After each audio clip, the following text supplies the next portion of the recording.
नमस्कार। मेरा नाम संतोष हलवाई। मैं आपको हिंदी विषय पढ़ाने के लिए नियुक्त हुआ हूँ। Good morning, myself Santosh Halwai. I will teach you Hindi subject. Now we can start. बच्चों, चौथी कक्षा के विद्यार्थियों, अभी तक आपने वर्णमाला, स्वर, व्यंजन, वाक्य रचना, शब्द रचना ये सब सीखा होगा। लेकिन कोविड की वजह से कई दिनों तक कक्षा में उपस्थित न होने के कारण आप भूल गए होंगे। तो मैं कुछ पिछली बातें आपको याद दिलाना चाहूँगा। जैसे हिंदी वर्णमाला के विषय में सबसे पहले हम जानेंगे। तो छात्रों, हिंदी वर्णमाला की शुरुआत कैसे होती है? सबसे पहले हिंदी वर्णमाला में होता क्या है? तो हिंदी वर्णमाला में स्वर, व्यंजन,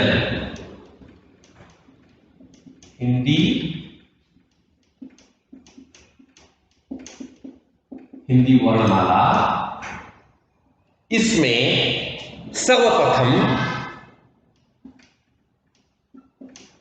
स्वर, दूसरा व्यंजन।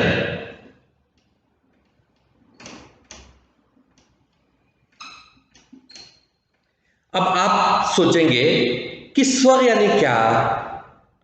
स्वर कितने होते हैं? व्यंजन कितने होते हैं? स्वर किसे कहते हैं? व्यंजन किसे कहते हैं? तो सबसे पहले आप इन बातों की ओर ध्यान दो। जैसा कि आप सभी जानते हैं, स्वर यानी अ, आ, ई,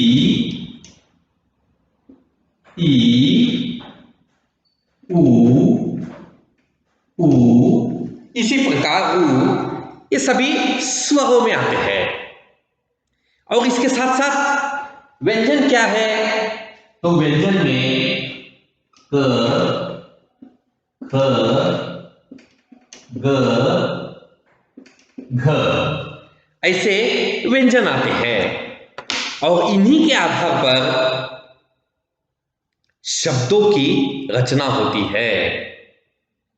अब मैं उन छात्रों को जो हिंदी अच्छी तरह से नहीं जानते, उन्हें मैं कन्नड़ में समझाने का प्रयत्न करूंगा। ನೋಡಿ ಮಕ್ಕಳೇ, ಹಿಂದಿಯಲ್ಲಿ ಮೊದಲಿಗೆ ಹಿಂದಿ ಕಲಿಬೇಕಂದ್ರೆ ಹಿಂದಿಯಲ್ಲಿ ವರ್ಣಮಾಲೆ ಅಂತ ಇರುತ್ತೆ. ಈ ವರ್ಣಮಾಲೆಯಲ್ಲಿ ಮೊದಲಿಗೆ ಸ್ವರ, ಸ್ವರದಲ್ಲಿ ಅ, ಆ, ಇ, ಉ, ಋ, ಎ, ಐ, ಓ, ಔ, ಅಂ, ಅಹ ಈ ತರ ಸ್ವರಗಳು ಬರುತ್ತೆ. ಆಮೇಲೆ ವ್ಯಂಜನದಲ್ಲಿ ಕ, ಖ, ಗ, ಗ, ಯ, ಚ, ಚ, ಜ, ಜ, ನ, ಟ, ಟ, ದ, ದ, ನ, ಪ, ಪ, ಬ, ಬ, ಮ ಈ ತರ ವ್ಯಂಜನ ಬರುತ್ತೆ. ಮತ್ತು ಈ ಸ್ವರ ಮತ್ತು ವ್ಯಂಜನ ಕೂಡಿ ಅಕ್ಷರ ನಿರ್ಮಾಣವಾಗುತ್ತೆ.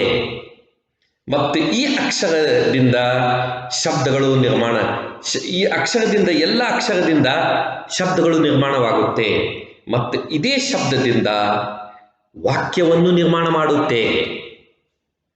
जैसे सभी शब्दों को जोड़ जोड़कर वाक्यों की रचना की जाती है, तब जाकर वाक्य बनते हैं। छात्रों, अभी तक आपने वर्णमाला में होता क्या है ये मैं आपको बताना चाहूंगा। तो अंग्रेजी में स्वरों को क्या कहते हैं? स्वर, ये जो स्वर है अ आ ई उ, ये स्वरों को अंग्रेजी में क्या कहा जाता है? तो इन्हें अंग्रेजी में वॉवेल्स कहते हैं।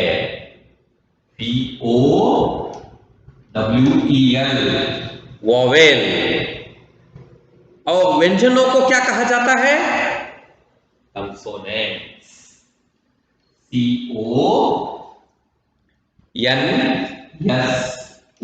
CONSONANT, consonant.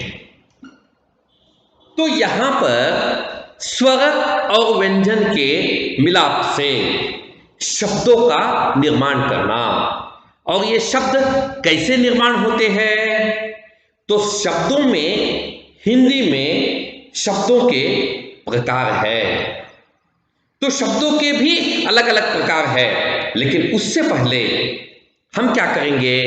हिंदी में जो मूल स्वर है, संयुक्त स्वर है, वो क्या है, वो मैं आपको बताना चाहूंगा। तो स्वरों में, स्वरों के दो भेद होते हैं। अब जैसे यहां पर स्वर है, स्वर यानी वॉवेल्स, तो अब इधर स्वर में दो भेद आते हैं। क्या है? पहला है मूल स्वर, दूसरा है संयुक्त स्वर। मैं यहां पर लिख देता हूं, जरा देखते रहो। तो यहां पर पहला आता है मूल स्वर।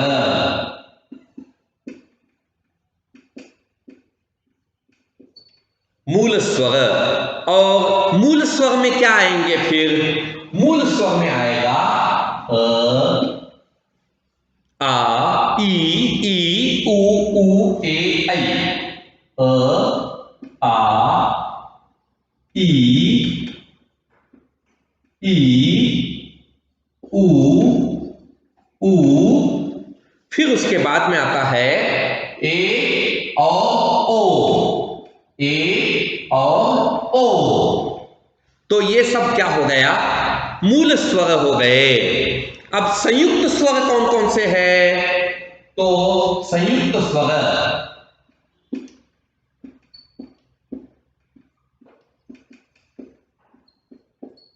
संयुक्त स्वर में क्या क्या आता है? तो संयुक्त स्वर में आता है ऐ, और फिर उसके बाद में आता है औ। अब आप सोचेंगे कि मूल स्वर क्या है और संयुक्त स्वर क्या है? तो सुनो ध्यान से।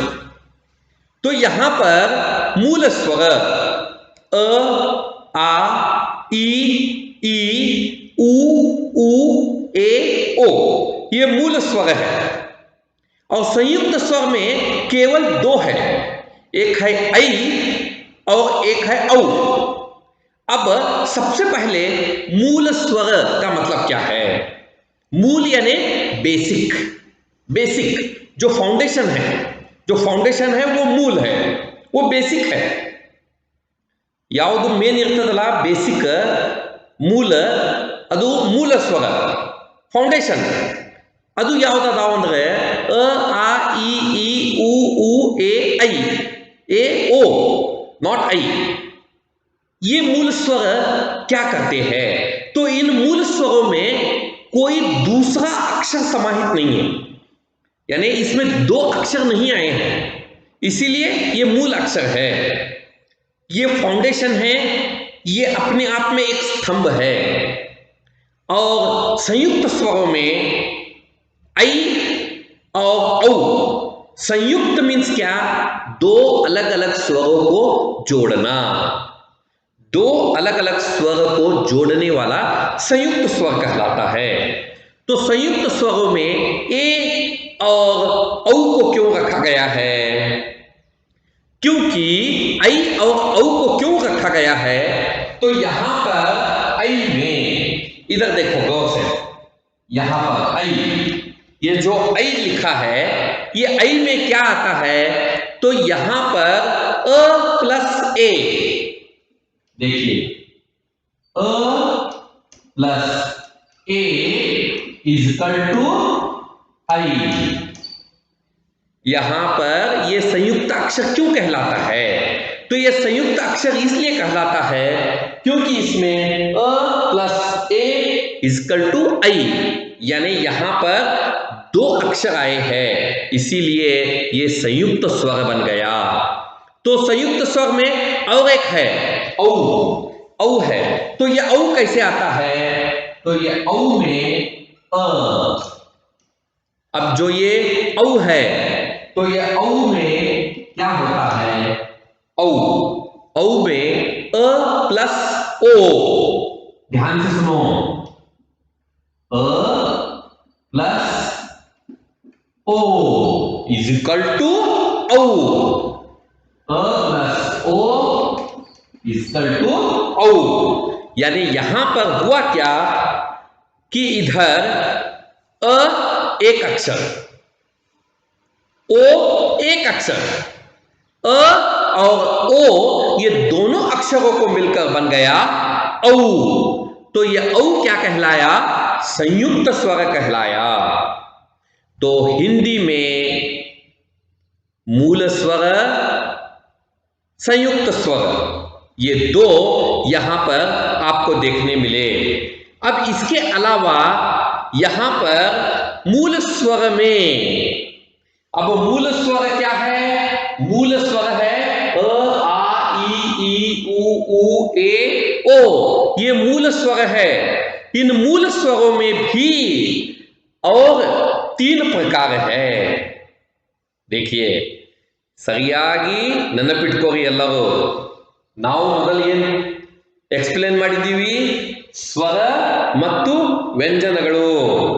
ಸ್ವರ ಅಂದ್ರೆ ಅ ಆ ಈ ಉ ಎ ಐ ಔ ಅಂ ಅಹ, ಇದು ಸ್ವರಗಳು.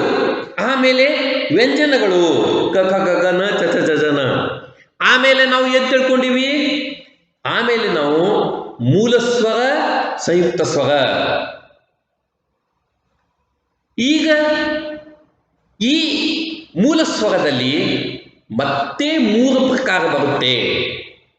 इन मूल स्वरों में और तीन प्रकार आते हैं। वो तीन प्रकार कौन कौन से हैं? तो सबसे पहले है ह्रस्व स्वर, दीर्घ स्वर, तीसरा लुप्त स्वर। ಮೂಲ ಸ್ವರದಲ್ಲಿ ಮೂರು ಪ್ರಕಾರ ಬರುತ್ತೆ। ಮೊದಲಿಗೆ ह्रस्व स्वर, ಆಮೇಲೆ ದೀರ್ಘ ಸ್ವರ, ಆಮೇಲೆ ಲುಪ್ತ ಸ್ವರ. ಈ ತರ ಮೂರು ಪ್ರಕಾರ ಬರುತ್ತೆ। ಈಗ ಅದು ಏನಿದೆ ಅದು ನಾವು ಅರ್ಥ ಮಾಡ್ಕೊಳ್ಳೋದು. Now we have to explain about ह्रस्व स्वर, दीर्घ स्वर and लुप्त स्वर. First of all, we have explained about swara and vyanjana. Swara means what? Swara means a, a, e, u. Then vyanjana. Vyanjana means ka, ka, ga, ga, na, cha, cha, cha, cha, na. Then we have explained about, I have explained about moola swara and sanyukta swara. Moola swara means a, a, e, u, e, o. A, O. Then I have explained about Sanyukta Swara. Sanyukta Swara means A, Sanyukta Swara means I and O. Now I will explain you about ह्रस्व swara, दीर्घ swara and लुप्त swara. Listen carefully all of you. हाँ, अभी देखो इधर आगे हम क्या करेंगे? ह्रस्व स्वर, दीर्घ स्वर और लुप्त स्वर के बारे में जानेंगे। तो अब आपको इसमें ज्यादा परेशानी लेने की कोई आवश्यकता नहीं है। जब तक आप हिंदी का बेसिक नहीं सीख लोगे तब तक आप हिंदी को पढ़ना नहीं सीख पाओगे। हिंदी अच्छी तरह से पढ़ने के लिए हिंदी के मूल तक पहुंचना अति आवश्यक है। तो अब सबसे पहले ह्रस्व स्वर, ह्रस्व स्वर यानी क्या है? जिन स्वरों के उच्चारण में कम से कम समय लगता हो उन्हें ह्रस्व स्वर कहा जाता है। ह्रस्व स्वर है क्या? तो ह्रस्व स्वर 4 प्रकार के होते हैं। तो ह्रस्व स्वर में सबसे पहले आता है अ, आ, उ और ऊ। तो यहां पर हमने पहले इसका एक्सप्लेनेशन डेफिनेशन क्या पढ़ा? नाउ डेफिनेशन ये नो दी जिन स्वरों का उच्चारण जिन स्वरों के उच्चारण में कम समय लगता हो उन्हें ह्रस्व स्वर कहते हैं। कम समय यानी क्या? बोलते समय विद इन ए सेकंड आप इसे बोल देते हो। तो विद इन ए सेकंड जब आप इसे बोल देते हो तो वो ह्रस्व स्वर कहलाता है। वो क्या है? अ। तुरंत मैंने अपने मुंह से इस शब्द को निकाला, बहಳ ಬೇಗ ನಾ ಹೇಳ್ಬಿಡ್ತೀನಿ ಅ ಹೇಳ್ತೀವಿ। ಅ ಅಂದ್ರೆ ಏನು? ಅ ಅಕ್ಷರ ಇಮಿಡಿಯೇಟ್ ನನ್ನ ಬಾಯಿದಿಂದ ಬಂತು, ಇದು ह्रस्व ಸ್ವರ। ಆ, ಉ, ಆಮೇಲೆ ರು। अति कड़मे समयದಲ್ಲಿ बहुत ही कम समय में हम इसका उच्चारण कर देते हैं। इसे उच्चारण करते समय हमें बहुत ज्यादा समय लेने की आवश्यकता नहीं है, कुछ ही क्षणों में हम इसका उच्चारण कर देते हैं। तो ये सभी चारों ह्रस्व स्वर कहलाते हैं। अ, आ, उ, रू, ये है ह्रस्व स्वर।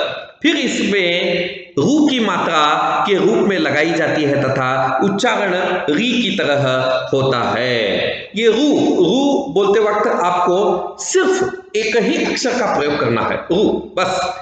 तो यहां पर अब इसके अलावा आता है दीर्घ स्वर। नाम से ही पता चलता है दीर्घ यानी क्या? बड़ा, लंबा।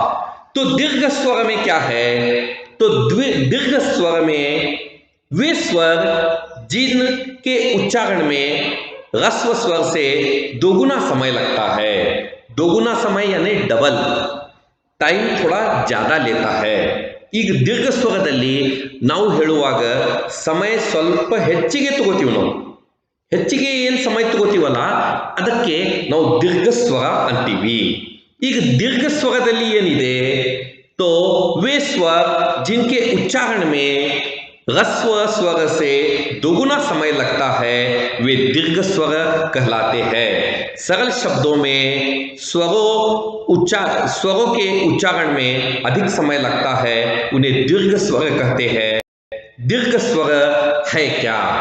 तो दीर्घ स्वर है आ, ई, ऊ, ए, ओ, औ।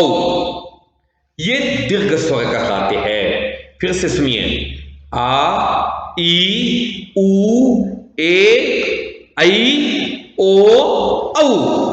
तो ये दीर्घ स्वर कहलाते हैं। तो यहां पर दीर्घ स्वर में उच्चारण कैसे होता है? दीर्घ स्वर 2 शब्दों के योग से बनता है। जैसे आ में क्या है? 2 अक्षर है, एक अ प्लस अ, आ, अ प्लस अ, आ। ई में ई प्लस ई, ई। ऊ में ऊ प्लस ऊ, ऊ। ए में अ प्लस ई, ए। ऐ में अ प्लस ए, ऐ। ओ में अ प्लस ऊ, ओ। औ में अ प्लस ओ, ओ। तो यहां पर इससे पहले हमने सीखा कि ह्रस्व स्वर 4 होते हैं, अ, आ, उ और ऊ। अब दीर्घ स्वर में भी आया है।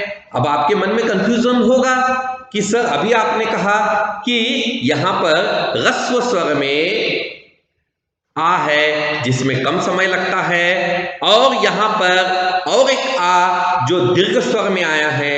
तो ये कंफ्यूजन क्या है? आ। लेकिन जब हम किसी को पुकारते हैं, अरे आओ, आ,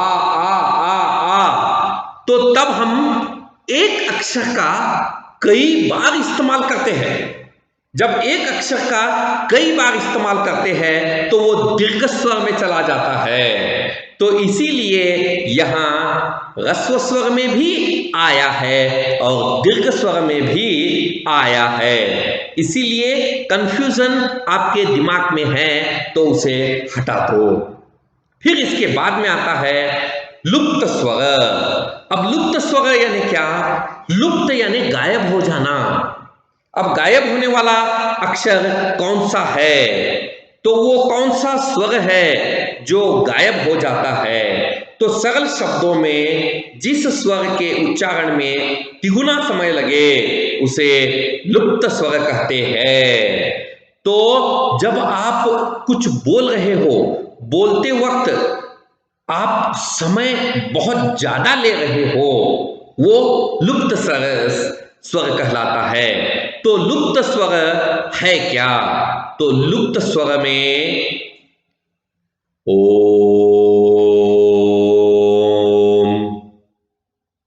अब यहां पर लुप्त स्वर में ओम अक्षर है। यहां पर हमने ओ शब्द का प्रयोग कई बार किया।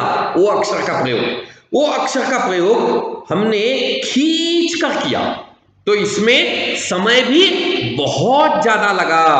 तो ये बहुत ज्यादा समय लेने वाला अक्षर कौन सा है? तो वो है लुप्त स्वर। और लुप्त स्वर में कौन सा है? ओम या फिर राम, हाँ, या फिर सुनो।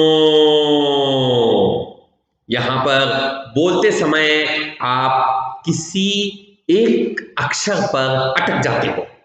जहां पर किसी एक अक्षर पर आप अटक जाते हो वो क्या कहलाता है? वो लुप्त स्वर कहलाता है। तो बच्चों, चौथी कक्षा के विद्यार्थियों, आज आपके लिए इतना ही काफी है। अगले पीरियड में हम और दूसरी जानकारी आपको प्रदान करेंगे। धन्यवाद।